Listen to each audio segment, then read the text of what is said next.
गांधी और लोकसभा में विपक्ष के नेता राहुल गांधी अभी बिहार की यात्रा पर गए थे और वहां पर संविधान पर एक बड़ा सा कार्यक्रम भी किया। बीपीएससी से जो आंदोलित छात्र हैं उनसे भी मुलाकात करा और बिहार के सरकार के ऊपर निशाना भी साधा कि उनके द्वारा जो कराया गया जाति सर्वेक्षण था वो एक कोरा सर्वेक्षण था जिसकी कोई मायना नहीं है, और अगर कांग्रेस की सरकार बनती है तो वो उचित सेंसस कास्ट का करवाएंगे ताकि जब जिनको भी जितनी जरूरी है आरक्षण उतना मिल सके और कानून में बदलाव भी आ सके। पूरे विषय पर बात करने के लिए हमारे साथ जुड़ रहे हैं राजनीतिक विश्लेषज्ञ राजेश्वर जायसवाल जी, मोतिहारी पूर्वी बिहार से। बिहार के राजनीति को बहुत करीब से देखते हैं। राजेश्वर जी, आपका स्वागत है रायसना हिल्स के इस कार्यक्रम में। नमस्कार। नमस्कार Rajeshwar Manish ji, thank you very much. Rajeshwar ji, सबसे पहले हम आपसे जानना चाहेंगे कि राहुल गांधी की ये जो पटना यात्रा थी इसके क्या क्या आयाम थे, क्या क्या वो हासिल कर पाए, क्या मैसेज वो दे पाए? देखिए मनीष जी, एक बात मैं बड़ी ईमानदारी से बताना चाहूंगा कि राहुल गांधी की ये संभवतः पहली बिहार यात्रा है पॉलिटिकल जो पूर्णतः सफल रही है। मतलब सफल इस मायने में रही है, कॉन्सेप्ट के हिसाब से मैं नहीं कह रहा हूं, क्योंकि राजनीतिक यात्राओं में या रैलियों में भीड़ जो चाहिए होती है वो पूरा मिलना चाहिए। इसमें 2-3 कार्यक्रम हो गए थे। कार्यक्रम तो पहला उनका ये था कि संविधान सम्मेलन जो था, सुरक्षा सम्मेलन, उसके लिए हुआ था, लेकिन पैरेलल जो, और वो पॉलिटिकल कार्यक्रम नहीं था, कांग्रेस पार्टी का कार्यक्रम नहीं था, वो एक अलग से है जो एनजीओ है उन लोगों का, कांग्रेस वालों का, उनको करना था। और उसका कॉन्सेप्ट ये था कि ये विभिन्न जो छोटी जातियां हैं, मझोली जातियां हैं, जो नॉन पॉलिटिकल कास्ट हैं, जैसे पॉलिटिकल कास्ट को इस तरह समझा जा सकता है, जो ये 3 तो सवर्ण है, उसमें कास्ट को मैं पॉलिटिकल कास्ट नहीं मानता क्योंकि उनकी संख्या बहुत न्यून है। भूमियार है, राजपूत हैं, ब्राह्मण है, ये पॉलिटिकल कास्ट है। इसी तरह ओबीसी में जो है यादव है, अहिर, कुशवाहा है, कुर्मी है, ये पॉलिटिकल कास्ट है। कुछ नए कम्युनिटी जो है उनकी एंट्री हुई है उसमें। लोग इनके अलावा जो दूसरे पॉलिटिकल नॉन पॉलिटिकल कास्ट है, जिसमें तुरहा है, बनियों का एक समूह है, छोटा सा, जनसंख्या उनकी ठीक ठाक है, लेकिन अब वो पॉलिटिकली डोमिनेंट होना चाहते हैं।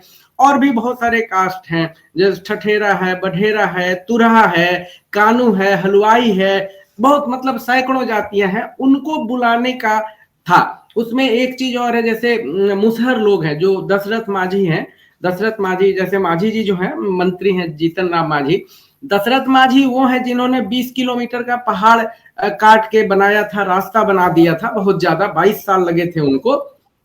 तो उनके बेटे को भी लाया गया था उसमें। और राहुल गांधी के सामने 4 लोगों ने बोला था, जिसमें प्रोमिनेंट एक वो थे और एक सुप्रीम कोर्ट के लॉयर हैं, वो थे राजीव रंजन राजेश। 2 लोग उनके सामने जो थे, जिनको कोई यहाँ जानता नहीं था, उनको बुलवाया गया, अच्छी बात है, लेकिन उनका प्रचार उस हिसाब से पहले से नहीं था। और 3 दिन पहले तक ये खबर थी और हमारी बातचीत भी हो रही थी लोगों से, जो उसमें लोग पार्टिसिपेट कर रहे थे, कि 1500-2000 अभी हुए हैं। लेकिन यहाँ एक सोशलिस्ट नामक ग्रुप है, स्टूडेंट्स लोगों ने बनाया है, जो मझोली जातियां हैं, उसमें सभी जातियां हैं, मतलब सवर्ण लोग मेरे ख्याल से बिल्कुल भी नहीं है। तो उन लोगों ने बहुत जबरदस्त इसका प्रचार कर दिया, उनकी पार्टिसिपेशन भी रही, उसमें 2-3 लोगों ने बोला भी था। तो ये भीड़ इतनी बढ़ गई, दूसरे दिन 3 दिन पहले तक जो भीड़ बहुत कम थी, वो दूसरे दिन 2 दिन पहले वो भीड़ लगभग 3-3.5 हजार हो गई। और अंतिम दिन 5,000 की कैपेसिटी थी उस हॉल की, बापू सभागार की। एक हॉल चेंज भी हो चुका था, पहले श्री कृष्ण मेमोरियल हॉल में करना था, तो वहां 2000 की संख्या भर सकती थी, लेकिन लगा कि भर जाएगा और बाद में लोग आ नहीं पाएंगे। राहुल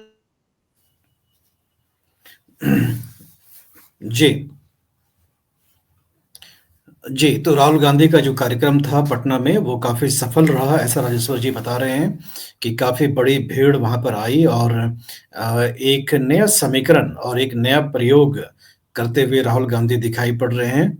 राजेश्वर जी की आवाज़ आ नहीं पा रही है, तो थोड़ा मैं सारांश में उनकी जो बात उन्होंने कही उससे मैं एक बार दोहरा देता हूँ कि राहुल गांधी एक नए प्रयोग करते हुए दिखाई पड़ रहे हैं बिहार की राजनीति में, जहां ऐसी जातियां जो पॉलिटिकली ज़्यादा असर्टिव नहीं मानी जाती हैं, उन जातियों को एक मंच देना चाह रहे हैं राहुल गांधी और उससे एक नया एक राजनीतिक प्रयास भी होता हुआ दिखाई पड़ रहा है।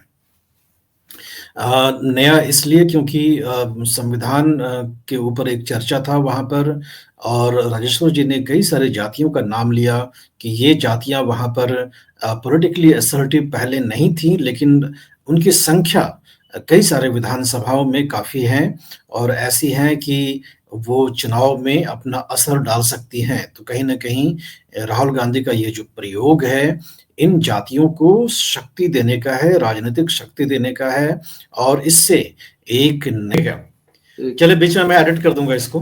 हाँ। ठीक है, तो हम शुरू करते हैं वहाँ से। तो राजेश्वर जी क्या माने कि राहुल गांधी एक नया जातीय समीकरण का प्रयोग करते हुए दिखाई पड़ रहे हैं बिहार में? जी। जी, राजेश्वर जी, क्या हम ये माने कि राहुल गांधी कुछ नया प्रयोग कर रहे हैं बिहार की राजनीति में? उनका प्रयोग मनीष जी ये है कि पहले भाजपा ने 2014 के बाद जो ब्राह्मण और बनियों की पार्टी मानी जाती है, उसमें नरेंद्र मोदी के आने के बाद एक जबरदस्त सुधार हुआ कि जितनी मझोली और निम्न जातियां हैं, उनके नेताओं को उन्होंने संगठित किया और उनके वोट पर अपना कब्जा जमाया उन्हीं लोगों के द्वारा।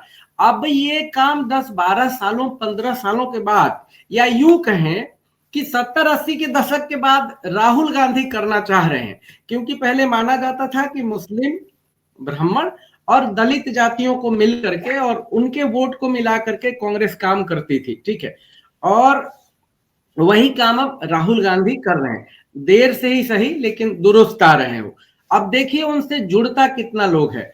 उन्होंने एक बात अभी बताई कि ये जो है फेक है जाति जनगणना, आपने पहले बताया भी, जाति जनगणना जो सर्वे हुआ है वो फेक है।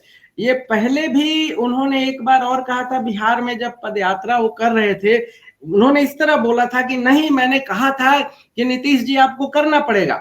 लेकिन मैं ये बताना चाहूंगा कि कांग्रेस, राजद और नीतीश कुमार तीनों जब सरकार में थे तब ये प्लान हुआ था, और इसमें बिहार की कोई भी एक पार्टी नहीं रही है, सभी पार्टियां रही हैं।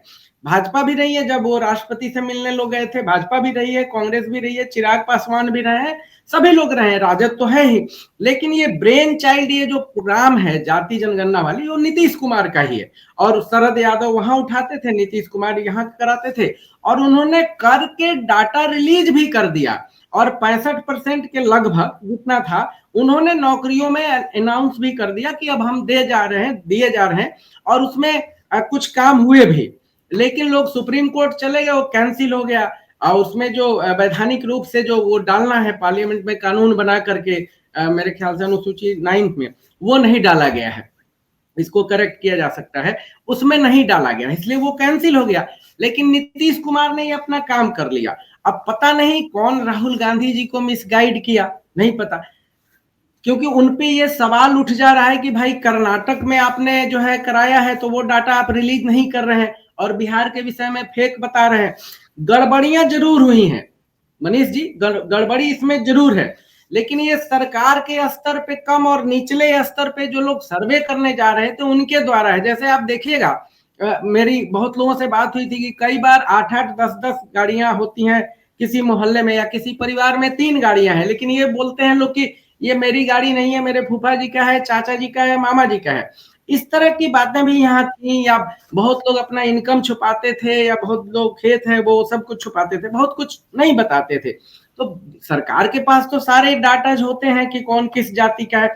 उसके बाद बहुत सारी जातियों को एक जगह मिला के बना दिया गया है, तो उनका संख्या बढ़ा हुआ है, और बहुत सारी जातियों में वो कुछ अलग कर दिया गया है, ठीक है। जैसे वैश्य लोग जो हैं उसमें अलग अलग जातियां हैं, तो उसका सबका एक ही जगह बना दिया गया, उसमें बहुत लोगों को एतराज है। ये चिराग पासवान ने सबसे बोला था, राहुल गांधी के पहले चिराग पासवान ने सबसे पहले बोला था कि ये ठीक नहीं हुआ है, अगर आपको ठीक से याद हो तो राहुल गांधी को कम से कम डाटा जो है और उस पर क्या काम हुआ है अपने पार्टी के ईमानदार लोगों से लेना चाहिए, नहीं तो उनके साथ वही दुर्घटना हो जाएगी जो 2015 के चुनाव में मोदी जी के साथ हुआ था। उनको लोगों ने बता दिया कि बिजली नहीं आती है, सड़कें टूटी हुई है, जबकि बिजली 22 घंटे 23 घंटे रहती है, दिल्ली से ज्यादा बिजली बिहार में रहती है। हम लोग ग्रामीण क्षेत्र में हैं, फिर भी 20 घंटा से ऊपर बिजली रहता है, 20, 22, 23, 24 घंटे में बिजली रहती है। खराब होता है तो शीघ्रता से बनाया जाता है, इसमें कहीं कोई दो राय नहीं है।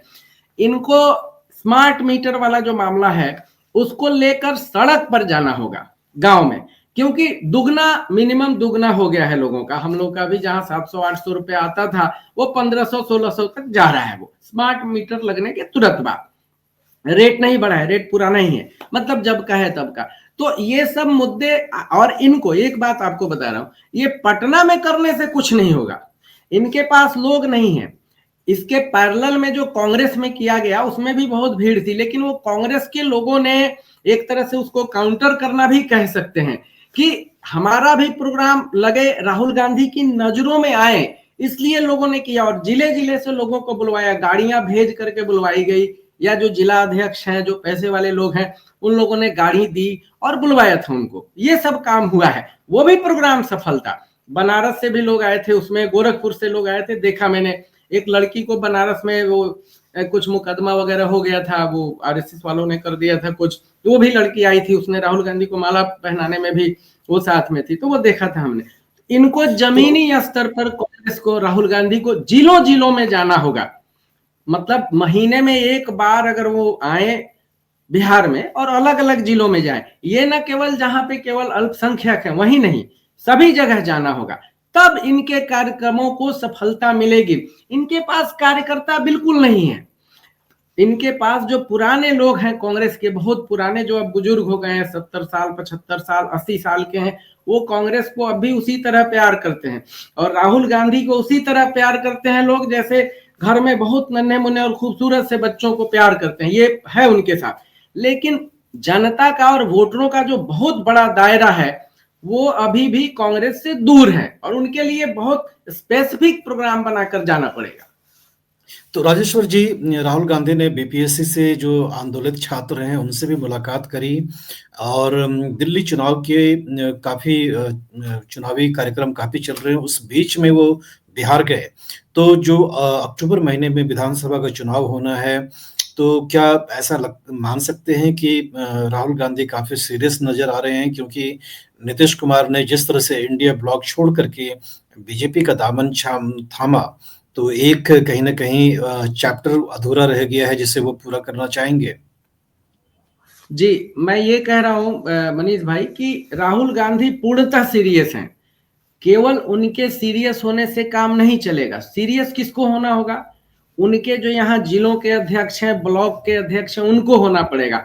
और सीरियस टेबल पे नहीं होना पड़ेगा, ट्विटर पे नहीं होना पड़ेगा, लोगों के पास जाना पड़ेगा, लोगों के घर में जाना पड़ेगा, बैठना पड़ेगा, उन्हें मनाना पड़ेगा, अपनाना पड़ेगा। एक और बात बता रहा हूं, जो ये संविधान सुरक्षा सम्मेलन वाला जो कार्यक्रम इनका हुआ था, उसमें पता है कौन लोग थे? कुछ लोग तो थे जो अभी लोकसभा में बसपा से चुनाव लड़े थे, बसपा से हराने के लिए। मतलब इनकी सेटिंग थी। अब आप जान रहे हैं बढ़िया से कि बसपा जो है, बोला भी जा रहा है कि वो भाजपा से बहुत बढ़िया से मिली जुली उसका मामला चल रहा है। बी टीम भी कहीं कहीं लोग बोलते हैं, उत्तर प्रदेश में तो बोला ही जाता है कि जो इंडिया गठबंधन है उसका वोट ये काटेंगे, मैडम काटेंगे, मायावती जी। तो वो लोग थे, कुछ लोग आम आदमी पार्टी के लोग थे, दिल्ली वाले, उसमें दिल्ली यूनिवर्सिटी के कुछ प्रोफेसर थे, वो लोग एक्टिव होते हैं। बिहार के बहुत कम लोग एक्टिव थे, ना के बराबर। उन्हें तो स्टेज पर भी ज्यादा उन लोगों को जगह नहीं मिली थी। अब जो भागीरथ मांझी हैं, जो दशरथ मांझी के बेटे हैं, जिन्होंने वो पहाड़ काट कर वो रास्ता बनाया था, वो बहुत बड़ा काम है। राहुल गांधी उनके बेटे को लेके आए थे स्टेज पे, उन्होंने 2-2.5 मिनट बोला भी था, बहुत बढ़िया बात है। लेकिन अब मैं आपको बताना चाहूंगा, मैं उस पर 10-12 साल पहले उस पर लेख लिख चुका हूँ। लाल बहादुर शास्त्री जो भूतपूर्व प्रधानमंत्री थे, उनके बेटे के मैगजीन में, और 1-2 अखबारों में भी लिखा था मैंने। उनको नीतीश कुमार ने अपने कुर्सी पर बिठा दिया था और खुद नीचे बैठ गए थे, बहुत सम्मान दिया था उनको। मतलब वही सम्मान दिया था उन्होंने, राहुल गांधी ने भी सम्मान दिया।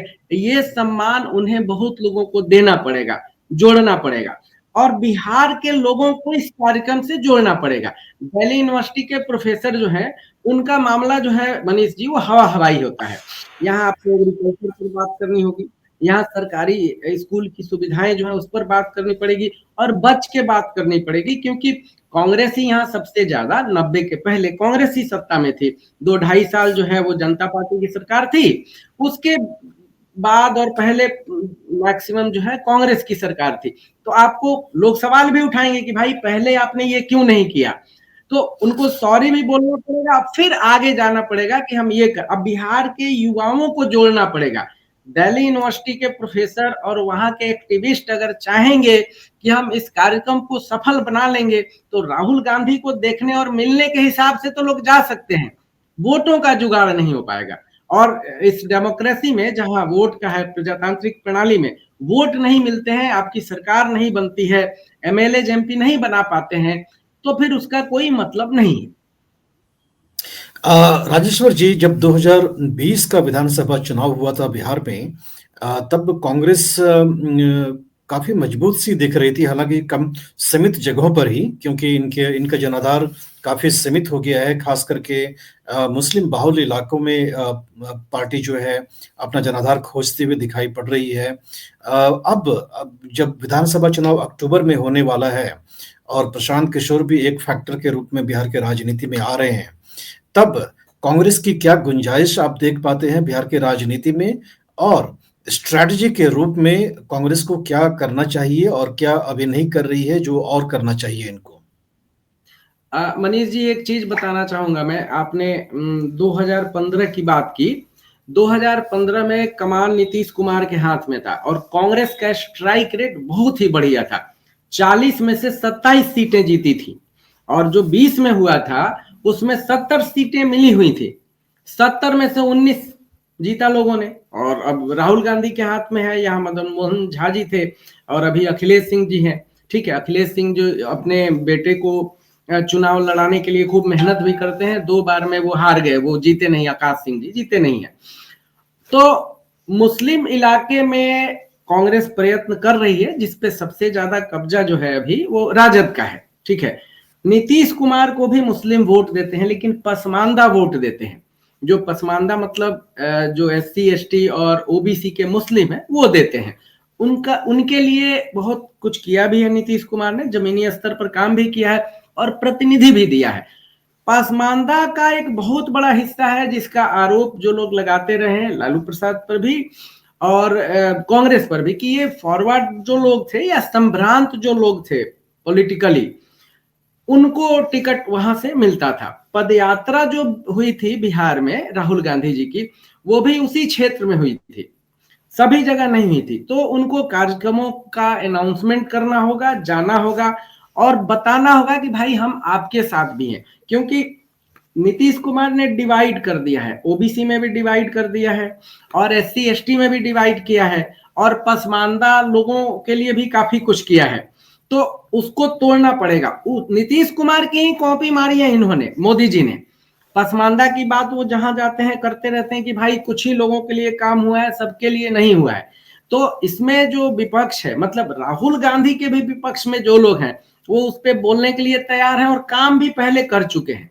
बहुत मामलों में नीतीश जी का कॉपी मार दिए हुए हैं मोदी जी, जेरोक्स मार दिया उन्होंने। पसमानदा मामला हो या जल जीवन हरियाली हो, उसमें जैसे पानी वाला जो है ना, हर घर नल का जल, वो पहले नीतीश कुमार 16 में लेके आए, बाद में वो मोदी जी लेके आए। लेकिन मुस्लिम का जो मामला है उस पे राहुल गांधी को बहुत मेहनत करना पड़ेगा। ऐसे वो जब आए तो उनके घर भी गए थे, लालू प्रसाद यादव जी के घर गए थे, उनके घर पे मुलाकात भी हुई थी। तो ये सब भी इनको देखना पड़ेगा।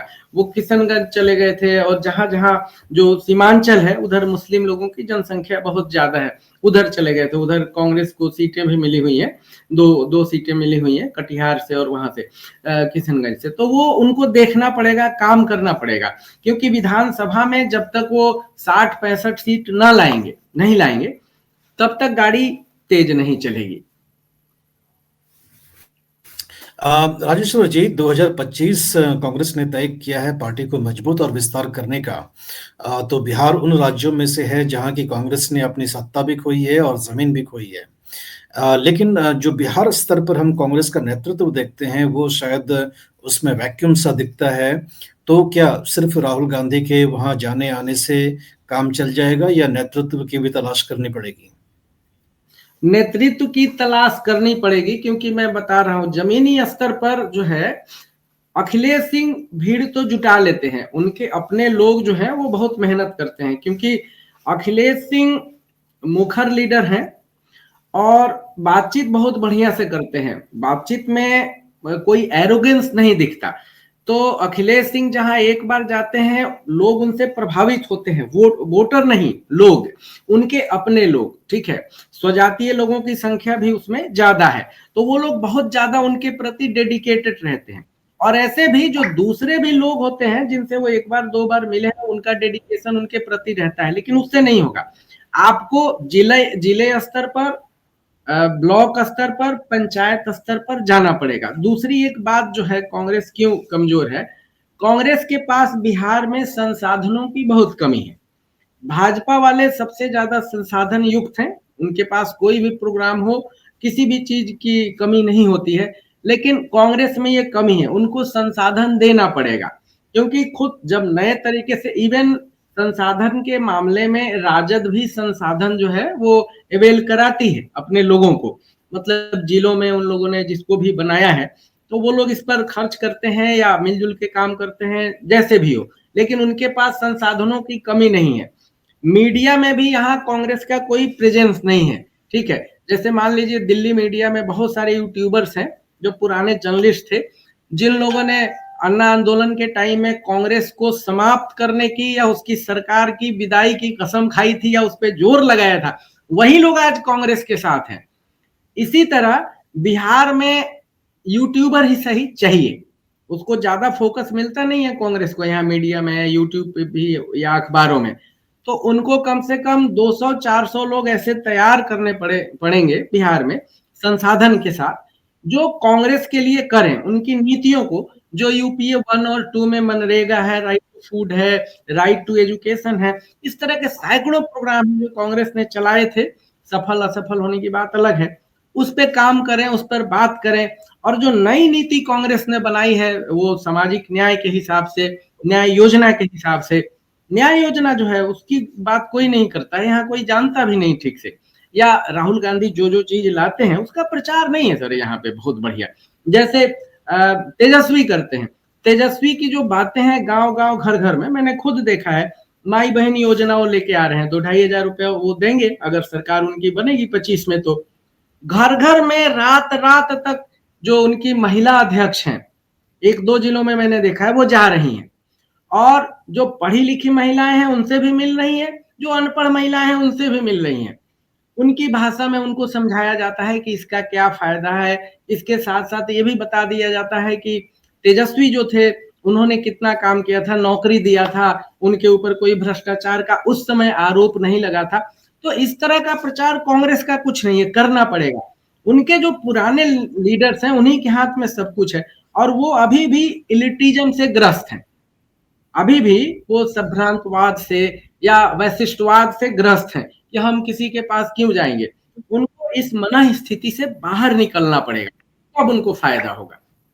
तो लब्बो लबाब ये है कि बिहार की राजनीति में कांग्रेस के लिए दिल्ली दुरस्त है, जमीन पर काम करने की जरूरत है, और सिर्फ दिल्ली से पटना की यात्रा करने मात्र से काम चलेगा नहीं। राजेश्वर जी ने पूरी यात्रा के ऊपर अपनी जानकारी हमसे साझा किया। राजेश्वर जी, आपका इस विषय पर हमसे बात करने के लिए बहुत बहुत धन्यवाद। Thank you Manish ji, thank you very much sir.